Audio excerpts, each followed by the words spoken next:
Hi everyone, thank you for joining. If you're new here, welcome. My name is Charlene. I am the owner of NeuroSense, and if you're returning, welcome back. So today is a bit of a funny video, so I'll just give you a brief explanation about the background of why I decided to record this. So obviously I make candles, and I was finding it difficult to make my candle labels the way that I wanted to make them. And when I looked into having them or outsourcing them, it was just really expensive. It didn't make money sense to me. So the type of labels that I was trying to make were coloured labels, so brown, red, green, orange, so Christmassy colours, but I also wanted the lettering to be foiled. So when I looked into having this done by a company, it was too expensive. It was just ridiculous. So I thought I must be able to make this at home. Now, if some of you don't know, you can do this at home. It is possible, but it is very difficult if you are printing coloured labels. So what I found is that I would print my labels out using my toner printer, and when it came to foiling, it would just foil the entire document. It wouldn't just foil the lettering. So I needed to figure out a way of, one, creating the labels, two, printing them using the toner printer, three, making them coloured labels, and four, having them cut. And if you know a little bit about Cricut, it's very difficult to get Cricut to cut on any other colour background. I think people have tried to do videos on it, but I couldn't find anything that would work for the way that I wanted. So let me just quickly show you what I was trying to achieve and why it would be so difficult. Okay, so these are the labels that we were trying to achieve. So as you can see, it's a colour label, but it's foiled lettering. So this is what I was trying to achieve. I just couldn't find any videos teaching sort of me how to do this, and I was finding it really difficult. So I had to really sit down and try and think about, okay, how we can achieve this, because I'm not going to be buying those labels from a different company. So after trial and error, trial and error, managed to find a way that worked. Now it does involve two different printers. It involves a laser printer and it involves an inkjet printer. So the lettering is printed using the laser jet printer because it has the toner inside, and that's what the foiling sticks to. And the background of the label was printed using the inkjet printer. So bear with me, it does get confusing. So there are a couple of steps or processes that I had to go through in order to make this work. So the first step was to obviously make the labels. So I made the labels using Canva, downloaded them into Cricut workspace, then through the workspace sent it to the toner printer, so to my laser jet printer, just the lettering, nothing else, just the lettering and on a white background, because I needed to also have the labels cut, and Cricut finds it difficult to cut on any other background other than white. So I had to then, after I'd printed it via my laser jet printer, had to put it through the Cricut. Once it was cut, had to take it off the mat and put it through my inkjet printer to get the background colour. And then after this, had to foil over the lettering. So you have to remember that the foil only sticks to what is printed using the laser jet printer and not the inkjet. So this is why you kind of need both printers in order for this to work. So it is a bit of a long process and a long-winded video, but stick with it. I repeat it quite a few times, so hopefully you should get the hang of it and be able to make your own at home. So just so you know, the equipment that you need would be a Laserjet printer, an Inkjet printer, a Cricut and Cricut Machine, and a foiling machine. Well, my foiling machine isn't actually a foiling machine, actually it's a laminator. So it's so the foil I had to buy was heat reactive. So yeah, I hope that makes sense. If you have any questions at all, please pop them down below and I will try and get back to you. Also, let me know if you want a more detailed, in-depth video step by step how I did all of this, and I can break it down. I can do that for you. Alright, enjoy!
It's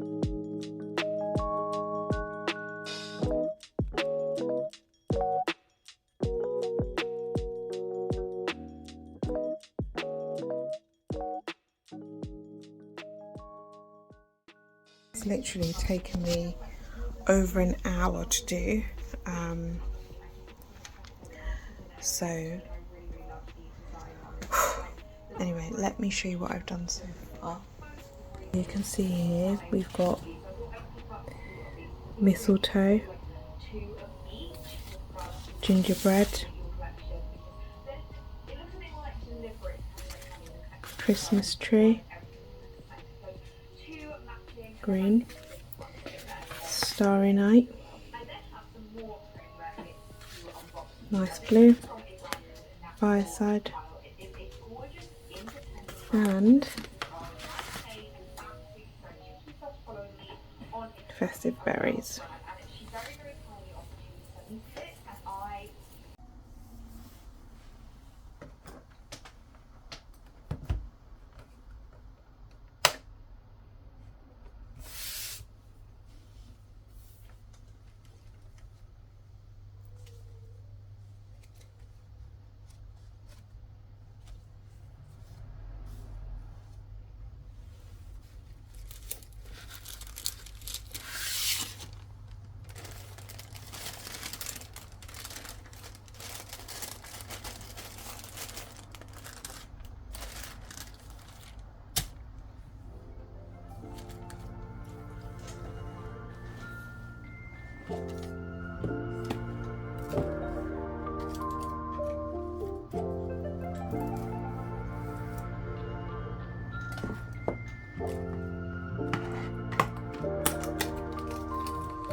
If you've made it this far, thank you so much for watching, and if you have any questions, please do leave them down below. See you in the next one.